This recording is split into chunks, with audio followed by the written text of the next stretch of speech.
You are listening to Basement Chronicles with Lisa Dublin, episode number 37, Great Expectations.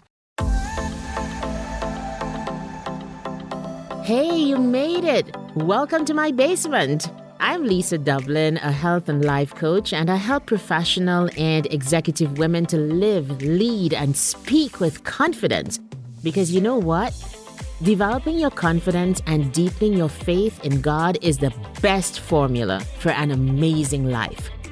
So, are you ready? Let's go. Hey everybody, welcome to chilly Edmonton, and I'm so glad you could make it today. The year has started very auspiciously, I must say.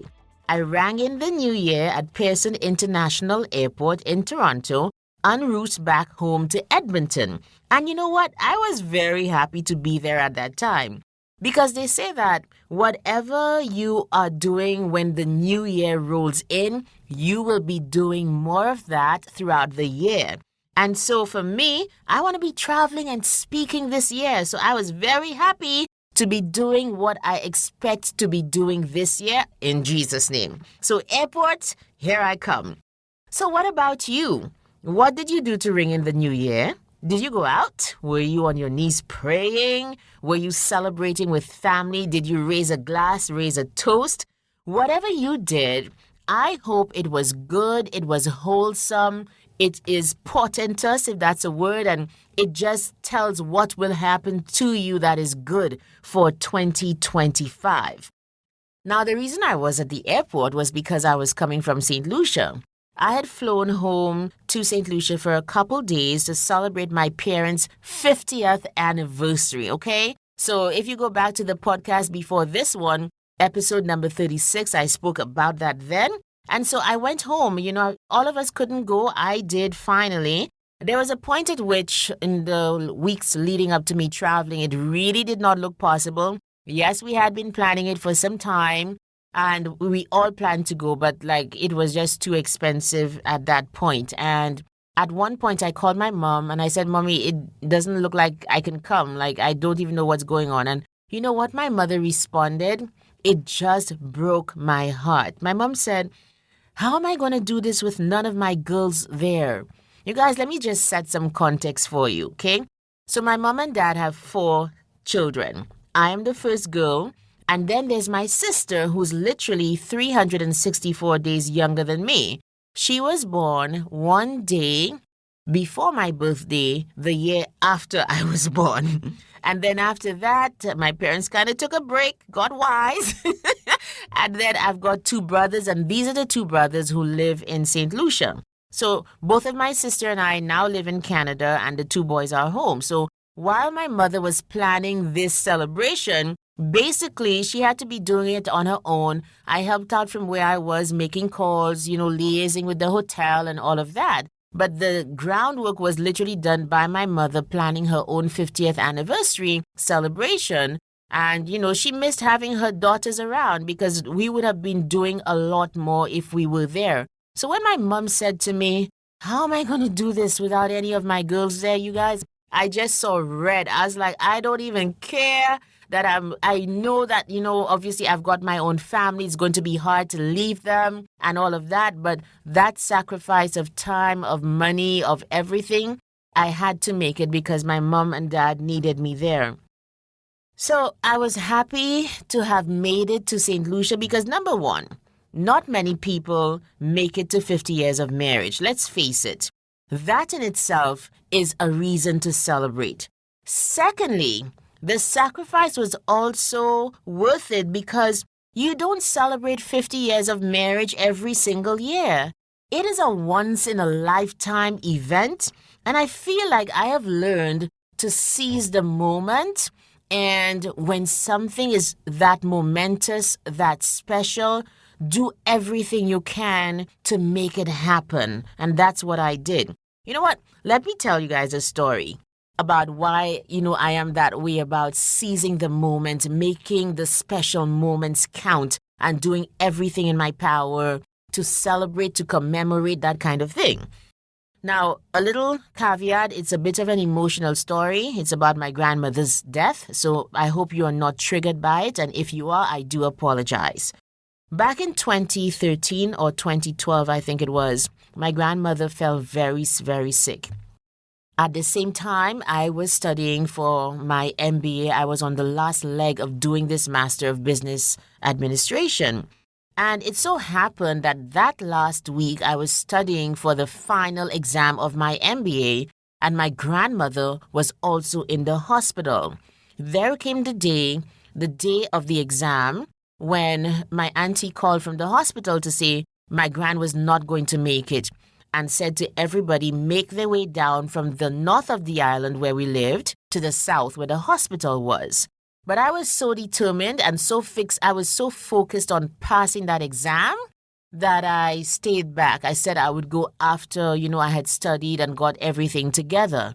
You guys, yes, I did study. Yes, I did well in the exam, but guess what? My grandmother passed away that day. And I'll never forget the feeling of, oh my goodness, I missed the moment. By the time I got to the hospital, she had passed. And when I paid my respects to, she was no longer alive. And I remember having to go through the process of forgiving myself for making a choice that I thought I had to make. But in retrospect, I would have loved to have said goodbye. I'm pretty sure I would have still passed the exam, maybe with not as high marks, but I would have passed. But, it's just what it was. And after forgiving myself, I then promised myself to always seize the moment, to always be that carpe diem, seize the day, and to always seize the moments that matter, not to miss it, because I missed saying goodbye to my grandmother. Anyways, let's get out of the, oh my gosh, what happened? Okay, let me just take you back to the topic at hand. We're talking about great expectations, and the topic is about demanding more from life in 2025.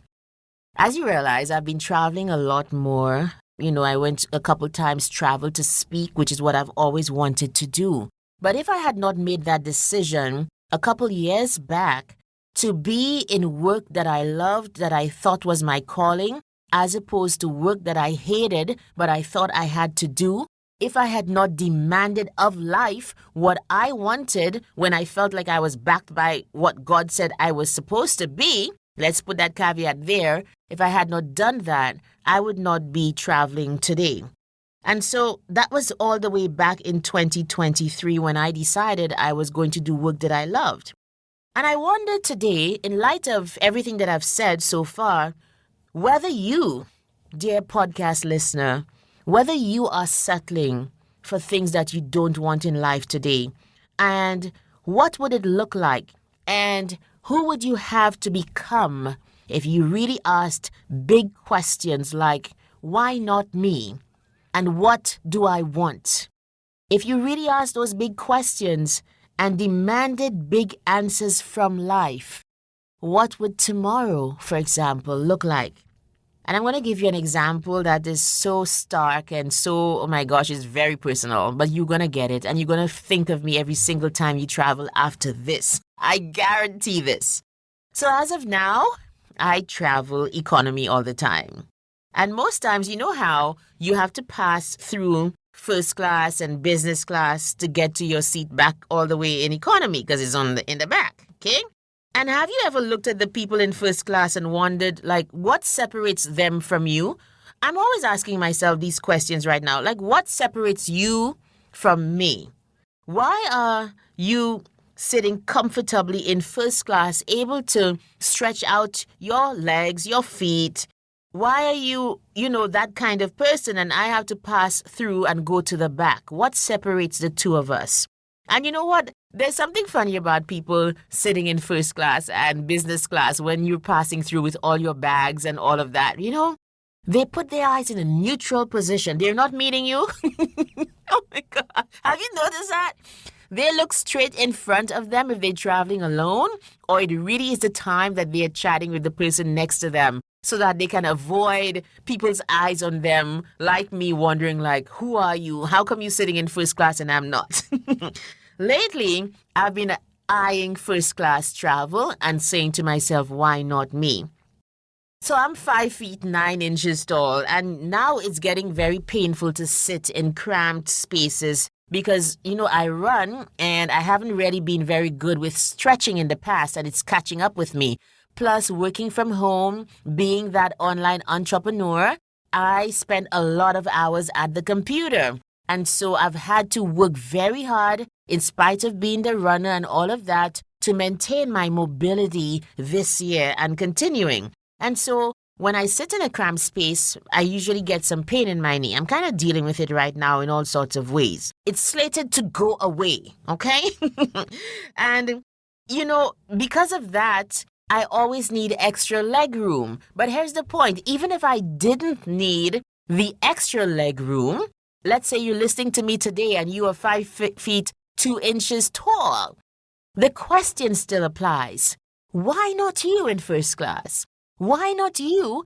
I'm using the first class travel just as a metaphor for demanding more of the finer things in life, not just materially, as I will, explain later, but in every single area of life. And in this podcast, I love to speak about the pillars: faith, family, finances, fitness, future, and even fun as another pillar, okay? Why not you?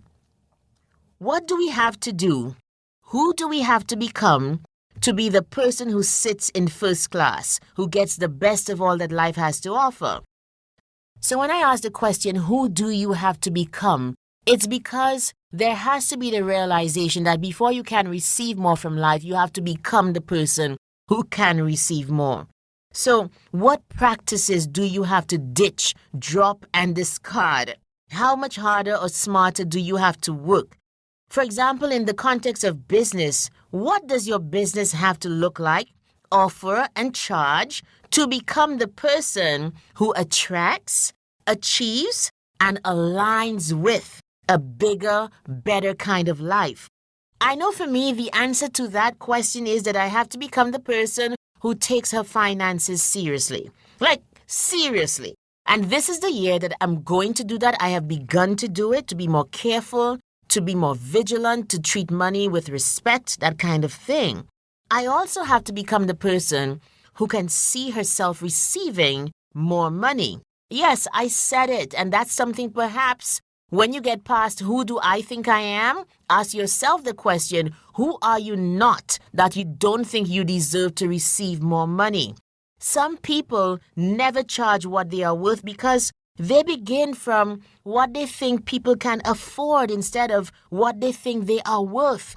Now, there has to be a balance. You have to be relevant to the market and all of these things. So there are tiers that you can create in your business to cater to the different segments of your market. For example, there can be free, there can be a basic package, and of course a premium package. Do you know, there are some people who never see themselves selling something at a premium price because they cannot see themselves worthy of receiving that money. They don't know what kinds of clients would exist to be able to patronize them at that level, all of the things. Let me tell you, do you know that there are some people who will never buy from you because your prices are too low? They are accustomed of buying at a certain level. And when they see something that's super cheap, they are like, there's no value in this because if it were valuable, that person would be charging more. And there you go, being small, catering only perhaps to people at the free and basic level when there's a whole tier that if you ask the question, why not me, you would be able to attract, align yourself with, and achieve the kind of life that you want. It is possible. In 2025, you need to be asking yourself the question, why not me? But there is another kind of transformation that must take place if you want to level up your expectations for life this year. And it is to prosper and to be in good health even as your soul prospers. I'm not going to be the person who talks about money without talking about God, or to talk about God without talking about money. We need both a mindset shift and a soul shift. If you know God as Father, there is no way you're going to accept being broke, okay? He loves you. He is rich and wealthy. If you're not like your father, you've got to get into that realm of his, because he has a room, he has like a part of him that deals with those matters, because that's what he does. Some of the richest people on earth are also great prayer warriors, powerful demon-slaying, fasting worshippers of the living God who make millions and billions of dollars in the marketplace. Let me tell you, money is spiritual, and you can come by money through various spiritual channels, honestly. When you decide to pitch your tent in the camp of the Jewish God El Elyon, the Most High God, that is when you become blessed with no sorrow attached, no generational bondage in the terms and conditions and in the fine print. I think it is the best way. Now, I'm not just talking about financial wealth. Where else in your life, dear podcast listener, are you settling for peanuts right now? Is it in a relationship? Is it in a job? Is it in your housing, where you live, the environment in which you find yourself and you keep on staying in because you don't think that there is anything better for you? Is it in your friendships? Are you accepting people who don't love you because you're like, well, that's what I deserve? This is the year 2025 to demand more of life, to ask the question, as I said, why not me? What does first class look like in your faith, in your finances, in your family life, in your relationships, in your career, in your health and fitness? You have to demand a better quality of life in every area in order to get it. Michelangelo once said, most people are frustrated not because they aim too high and then miss. Most people in life are frustrated because they aim too low and they hit and they achieve. I want to encourage you to demand more of life this year. When you begin by asking the question, why not me? That question is going to lead you to more questions. For example, who do you have to become to receive more and to do this? What do you need to change? Where do you need to go? Who do you need to reach out to right now to start that process of leveling up in life? What do you have to stop doing? And what do you need to start right now? Whatever you demand of life, it will give you. If you think you can or you cannot, you are right. If you think you deserve it, you do. If you don't think you deserve it, you don't. So, here's to a 2025 that exceeds your expectations because you have set them so high. I'll see you in the next episode. Thank you so much for listening today. Now, I know that you prioritize your growth and success. So if you feel stuck in any area of your life, why don't you consider life coaching? My signature program, How to Get Unstuck Total Transformation, has helped so many professional and executive women to free themselves of limiting beliefs and habits, learn to love and prioritize themselves, set firm boundaries and stick to them, be more confident, move up exponentially in their careers, and become the best versions of themselves. How badly do you want to get unstuck? How badly do you want to be the best version of you? If you desire more, take the first step right now. Go to my website, lisamdublin.com/coaching and book a consultation with me. Let's talk about your coaching needs, because the life you want is totally possible.